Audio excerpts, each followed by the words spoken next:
nueva reflexión mercedaria y hoy con una reproducción del Via Crucis de Nati Cañada, que está en el Arzobispado de Madrid y que quisiera utilizar como icono para comprender y reflexionar sobre lo que son las cautividades y la liberación de hoy. He elegido la número 13ª, la estación donde Jesús es puesto en manos de su madre, y ahí podemos contemplar a través de una reproducción moderna y a través de la utilización de personajes del entorno de Nati Cañada, que buscó así gente sencilla y que pudiera reflejar este dolor de una manera gráfica, podemos ver lo que Nati pretende explicar sobre el dolor de la humanidad, el dolor en torno a Cristo. Y finalmente, en estas representaciones hay dos cosas que nos golpean siempre. Una es en la relación entre la madre y el hijo, el sufrimiento de la madre, que es en la humanidad probablemente la imagen del sufrimiento más potente, ¿verdad? Cuando los padres tienen que perder a los hijos. Y la otra es la entrega de Jesús, la entrega total del Salvador. Bien. Cautividades y experiencias de liberación hoy. La vida cristiana se mueve por la fuerza interior que deposita en nosotros la salvación, la renovación, la fe. Debe dar frutos de caridad, de amor, pero también, y lo olvidamos con mucha frecuencia, debe producir esperanza. Y especialmente los que estamos en esta Europa envejecida, tenemos que preguntarnos si somos misioneros de la esperanza, de la misma manera que somos misioneros de la fe y del amor. Esta esperanza se tiene que referir en primer lugar a nuestra sociedad, a una visión realista en una situación que no voy a entrar a analizar, pero que seguramente tenemos mucho que decir, ¿verdad? Extraordinariamente compleja, extraordinariamente complicada en transformaciones sociales y culturales que van a afectarnos en los próximos años, y no digamos ya económicas y políticas. Pero también es una transformación que afecta a la Iglesia y es una transformación que afecta a nuestra orden. Y quisiera recordaros dos cosas para situarnos. Una, la orden ya sabe de crisis institucional, y bastante. La Orden de la Merced pasó, lo sabrán más los historiadores, pero por una profunda crisis cuando hacia el 1800 terminaron las grandes cautividades clásicas en manos de los musulmanes. Ya sabemos que no terminaron completamente y sabemos que hoy en día continúan dándose. Ahora hace poco había una religiosa que ha sido liberada después de 5 años de cautividad en el ISIS, en Mali. Y bueno, lo del Sudán del Norte oprimiendo a Sudán del Sur, bueno, pues nos hace reflexionar sobre que existen todavía estas cautividades clásicas. Pero cuando se terminaron de manera generalizada, cuando la orden no pudo continuar realizando su modo tradicional,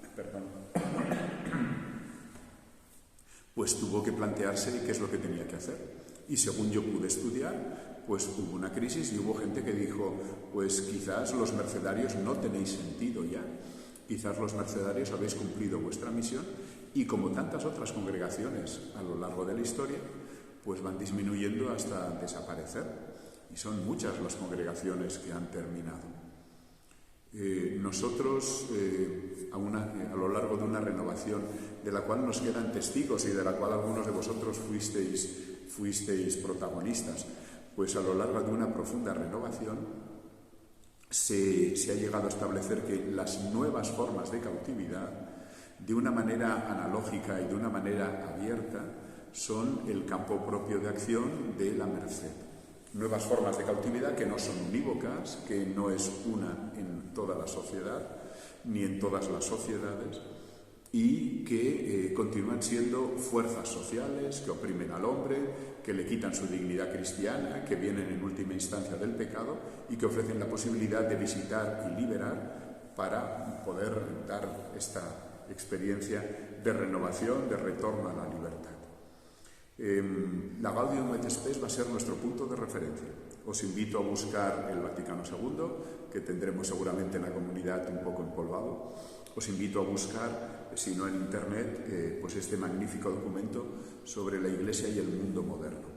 Un mundo que ha cambiado totalmente, un mundo que ya no es el de los años 60, ni de lejos, pero que puede servirnos para reinterpretar lo que tiene que ser nuestra búsqueda de la libertad en el siglo XXI.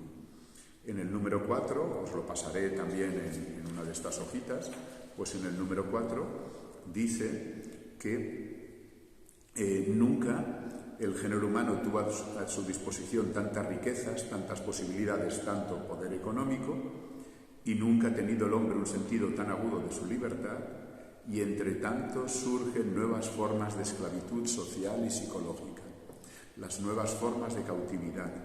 Cautividad que aparece en el número 17, pero el término esclavitud aparece 11 veces en la Gaudium et Spes, si lo he podido verificar correctamente. Esta experiencia de contraste que os invito a mirar en el número 4, en el número 17, o buscar la palabra esclavitud en todo el documento, tiene que llamar a la acción a los cuerpos especializados de la Iglesia, al conjunto de acciones de formación, de atención personal, de cuidado de los marginados que tiene la Iglesia. Y ahí estamos nosotros. Tenemos, por lo tanto, que comprender cuál es nuestro campo de acción. Para ello es importante educar la mirada. ¿Cuál es nuestra mirada hacia el mundo de hoy? Esta mirada tiene que estar acompañada de criterios. Sin criterios, nuestra mirada está a merced de lo que quieran enseñarnos, que es pues lo que está pasando en los medios de comunicación actual, que deciden tomar un tema y trabajarlo, y otros los dejan aparte. Nosotros necesitamos un criterio mercedario. Y para entender esto y terminarlo, no quisiera alargarme mucho, pues os recuerdo o os propongo una experiencia que tuve enseñando Roma cuando estaba viviendo allí. Vino un grupo de jóvenes de una parroquia nuestra, de Valencia, y delante del Jesús, de aquella iglesia inmensa, les expliqué, bueno, yo lo que he entendido es que los jesuitas son así de potentes porque lo suyo es un método. Lo que han hecho es tener un método a partir de los ejercicios para discernir cómo está la situación y para poder buscar la mayor gloria de Dios. Y lo hacen en la enseñanza, lo hacen en los ambientes de marginación, lo hacen en distintos tipos de trabajos sociales, lo hacen a través del acompañamiento espiritual en ejercicios. Y entonces me preguntó uno, bueno, ¿y vosotros? ¿Por qué no nos habéis enseñado un método mercedario? Nos habéis enseñado espiritualidad, nos habéis ayudado muchísimo. ¿Y dónde está el método mercedario? ¿Dónde está el planteamiento que me permite enfrentarme a cosas nuevas y analizarlas desde este esquema, desde estos criterios?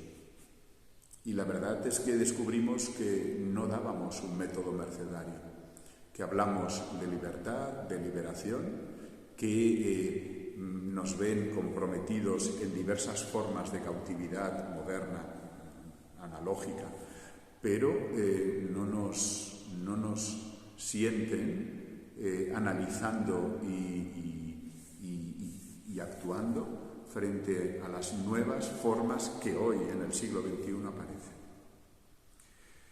¿Qué podemos hacer hoy en esta meditación?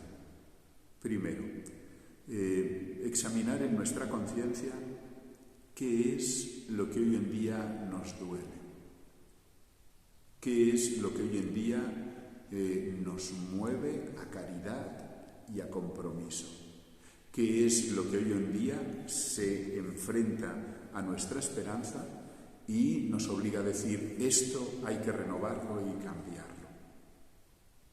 Puede ser que no nos mueva mucha cosa y tenemos un problema y hay que reactivarlo. Si no hay nada que nos duela profundamente en la gente con la que compartimos, en la situación social, pues tenemos un problema.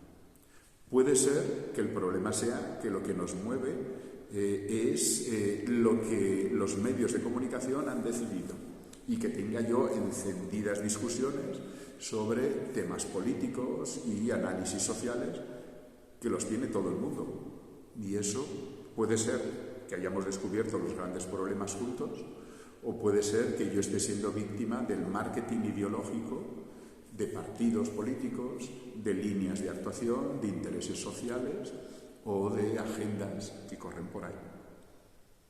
Y en tercer lugar, puede ser que todavía no esté mirando con suficiente profundidad, que necesite renovar la mirada sobre estas nuevas formas de cautividad. Y para eso quizás hay que volver al estudio, hay que volver al análisis, que seguramente nos falta muchísimo en nuestra formación.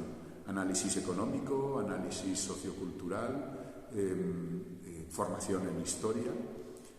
Necesitamos herramientas para que luego podamos mirar y para que luego eso nos pueda tocar el corazón. Un tema complementario sería el de buscar estas cautividades y esta liberación en nuestras comunidades.